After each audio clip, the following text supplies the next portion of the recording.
I think there are one or two points that we should first of all attempt to clarify, not only in connection with the discussion of this evening, but with the present series in general.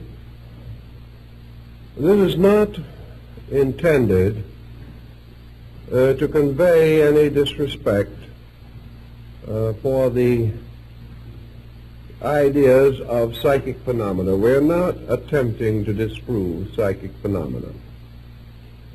What we are attempting to do is to point out personal experiences, particularly in those areas of so-called or actual psychic phenomena, which have a direct bearing upon the psychological integration of the individual.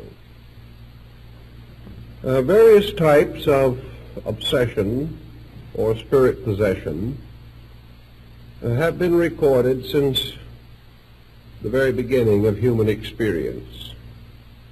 Many references to these subjects are to be found in the Bible, and they occur in the sacred writings of many other countries. Possession by demons is part of the oldest legendary and lore of our human race.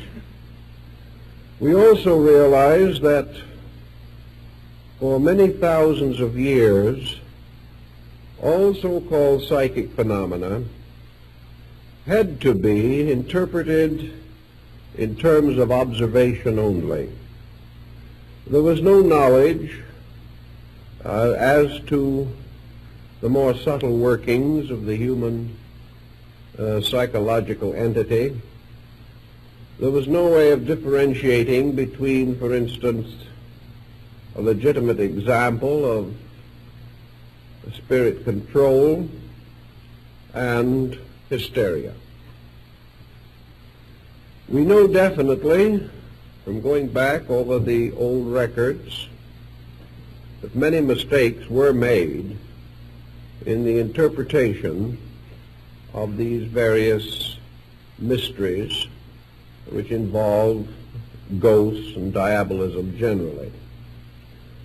There was no way in which it could be otherwise, because all that could be done was to judge from appearances, from the seemingness of things. And from this seemingness, even today, we suffer considerably, not only in our objective, but in our subjective consciousness. Even at this time, any form of mental disturbance is terrifying to the average person. Something in him goes back to the most primitive atavistic experiences of his race. He does not know how to cope with this type of situation. Very often he has no clear concept of right attitude toward the mentally disturbed. He is afraid of them, or else he takes the position that they're putting it all on, or that they could straighten themselves out if they wanted to, and things of this nature. It's very hard for us to handle this type of ailment even now. It is one of the most difficult and thankless jobs in the world. This brings us definitely to several situations that I think we have to clarify. First of all, the term obsession, as it is now used, has two distinct meanings. Obsession in old times and among metaphysicians today implies the control of the conscious faculties of a person by the consciousness of some other being. Obsession, therefore, is really an individual whose inner life has been taken over or stolen from him by something else. And this something else or someone else is now using the body of that person. This type of obsession, of course, belongs largely to the older theological concepts. It was believed in for thousands of years before any modern psychological theory was available, and various exorcisms to drive out these obsessing or possessing spirits are recorded in all the religious literature of mankind. The second type of meaning for the word obsession is very largely recent. And obsession has come psychologically to mean that the individual is possessed by some fragment of his own total personality. By obsession is meant an extraordinary fixation of some kind. Therefore, we say that a person is obsessed by an idea, that he is possessed by a notion. We feel that under certain conditions also, certain phases of the personality can become completely possessive, that the individual can be possessed by his own fears, by his own worries, by his own anxieties. And the moment the person loses control of his total personality, and some other part of that personality usurps power, we are inclined to think of it as obsession. Now, man, as we realize, is made up of a number of different natures, a number of different fragmentary personalities. Under normal conditions, these are all subservient to the dominant psychic mood.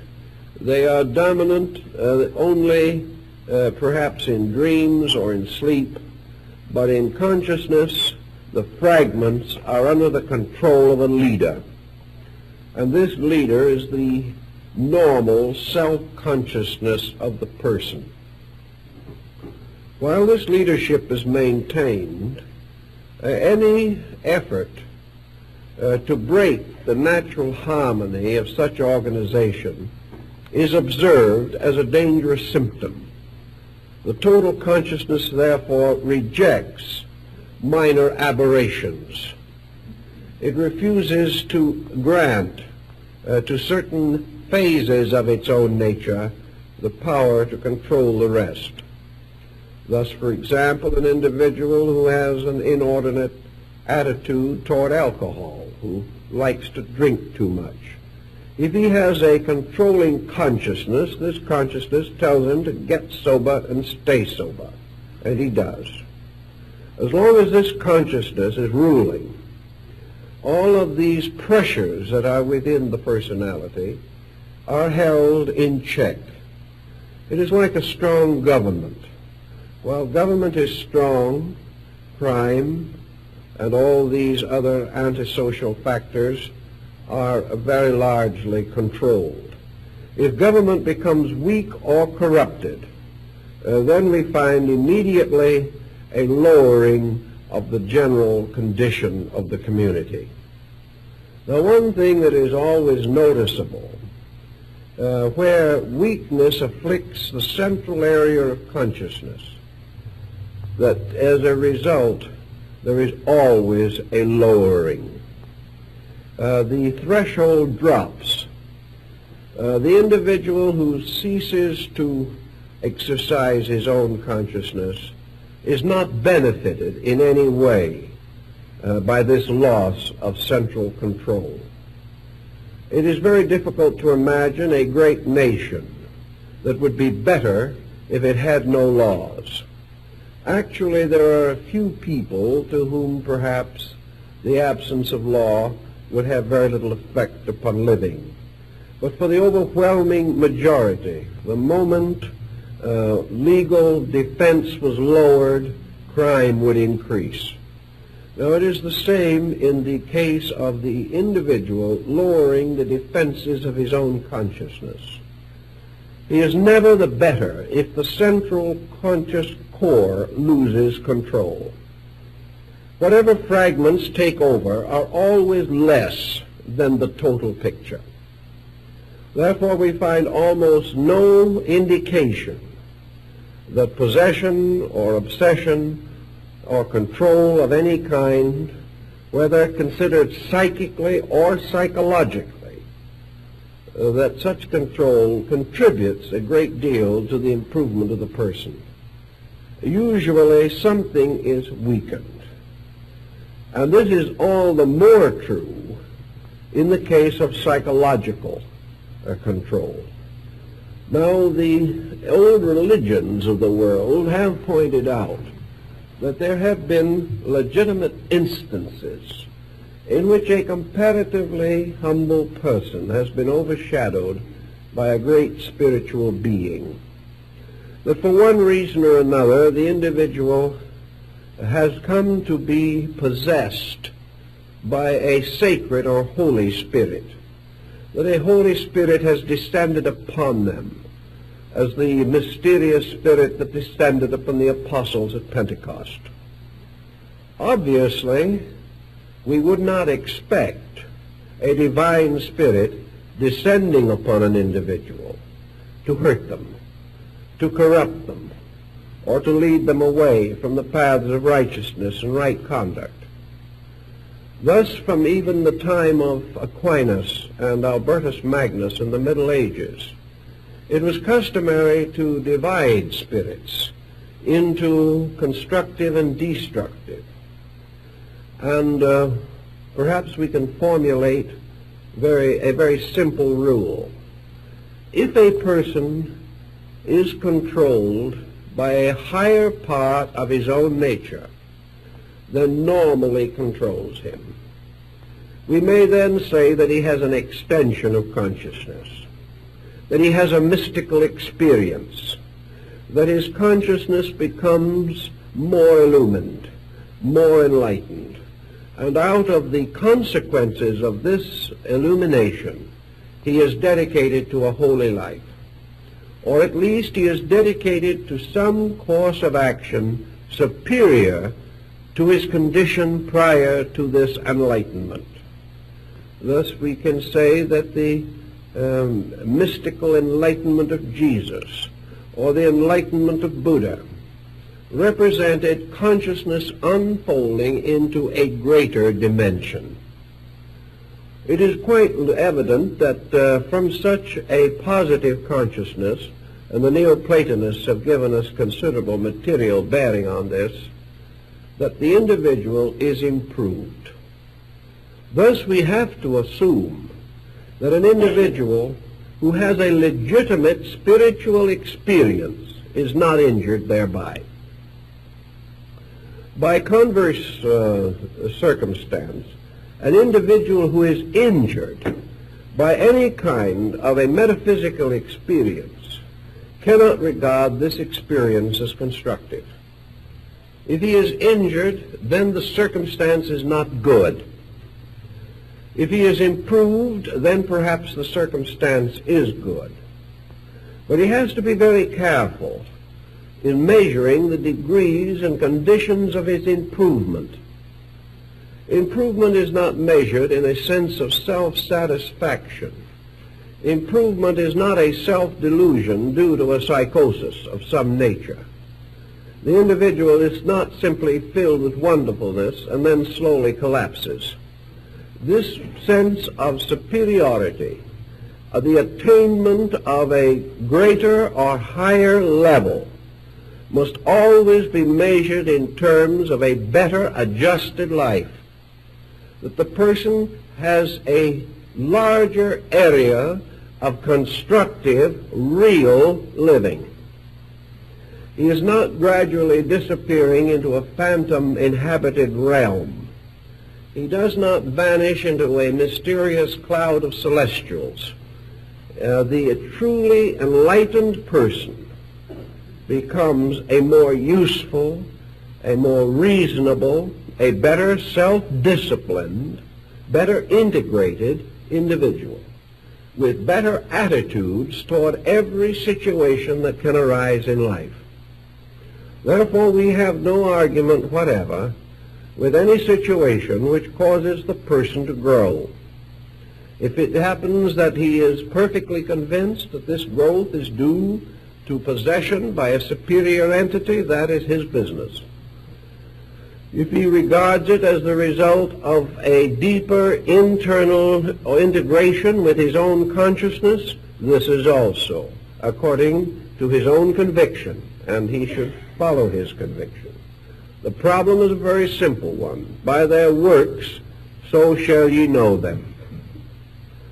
But if in any problem of this nature that arises, we observe that the experiences are attended by deterioration, then we must question very greatly not only the nature of the experience, but the advisability of the continuance of any circumstance contributing to it.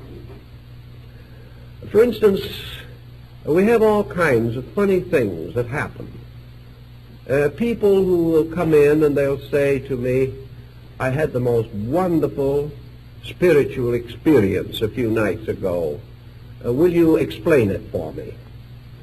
Now, they're perfectly certain that if they tell me the story, I can explain it for them.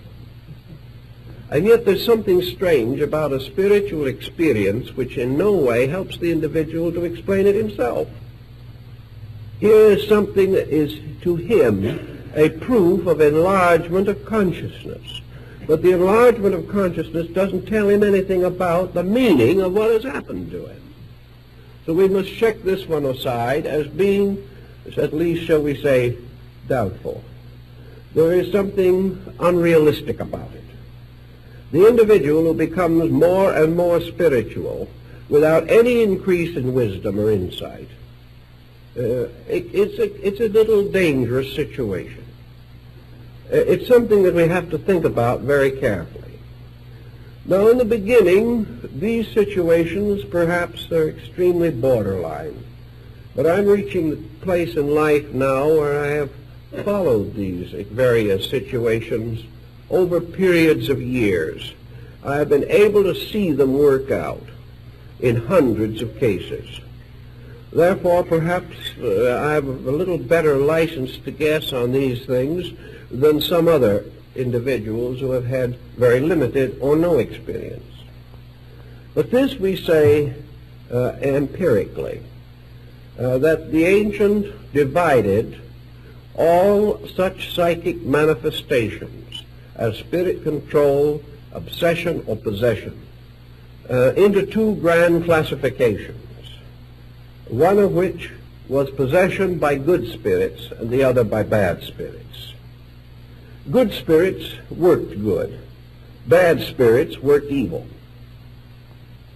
And we have to find out, if we can, what is meant by the fact that bad spirits do work evil. The first thing that you observe in most cases is that the individual coming under an obsessional or possessional condition begins to lower his threshold. This is one of the most common symptoms that we have. And the only answer immediately is that whatever it is, the situation is bad. This person is less a person than he was before. He may not do what I have seen some do, get down on the grass in front of his house and bark like a dog.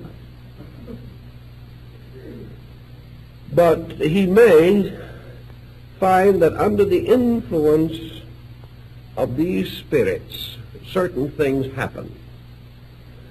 And here is a typical case, so typical that it could be multiplied to infinity. The individual has an experience which he cannot explain entirely. This experience has arisen from any one of several causes. Nearly always there is a reasonably obvious cause. And one of the most common is that he has attempted to develop spiritual faculties in some way. He has joined some organization, he has read some book, he has done something whereby he wanted to develop some spiritual overtones in his nature. Sometimes if you ask him why he wanted to, the cat is out of the bag. Because you will find in most cases that his motives while good in the common sense of the word, were not good on the level of the thing he was trying to do. He might say, well, I've always been extremely shy, I've never adjusted well socially, I wanted to develop strength of personality. Well, we have courses on the subject. No one would regard this as especially bad, but I think that an individual who is having these kind of personality deficiencies should go somewhere where they can teach him to make friends and influence people.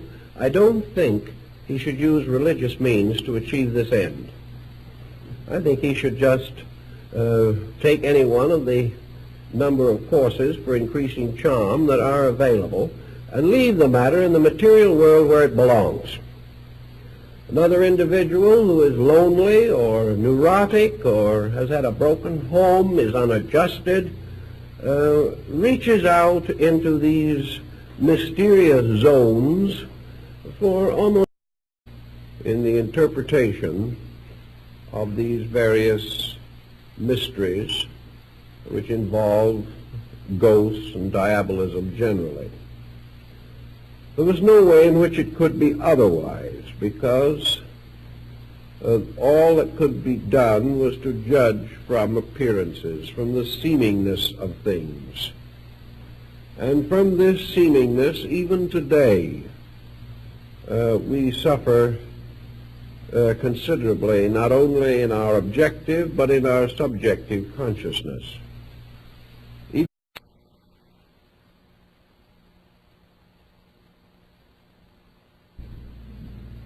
I think there are one or two points that we should first of all attempt to clarify, not only in connection with the discussion of this evening, but with the present series in general.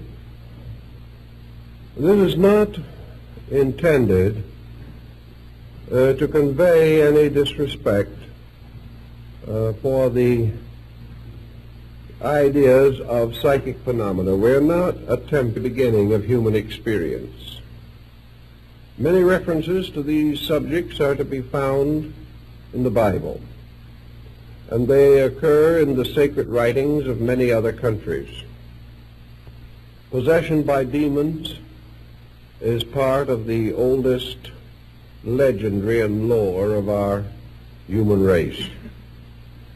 We also realize that for many thousands of years, all so-called psychic phenomena had to be interpreted to disprove psychic phenomena. What we are attempting to do is to point out personal experiences, particularly in those areas of so-called or actual psychic phenomena, which have a direct bearing upon the psychological integration of the individual. Various types of obsession or spirit possession have been recorded since in terms of observation only. There was no knowledge as to the more subtle workings of the human psychological entity. There was no way of differentiating between, for instance, a legitimate example of spirit control and hysteria. We know definitely, from going back over the old records, that many mistakes were made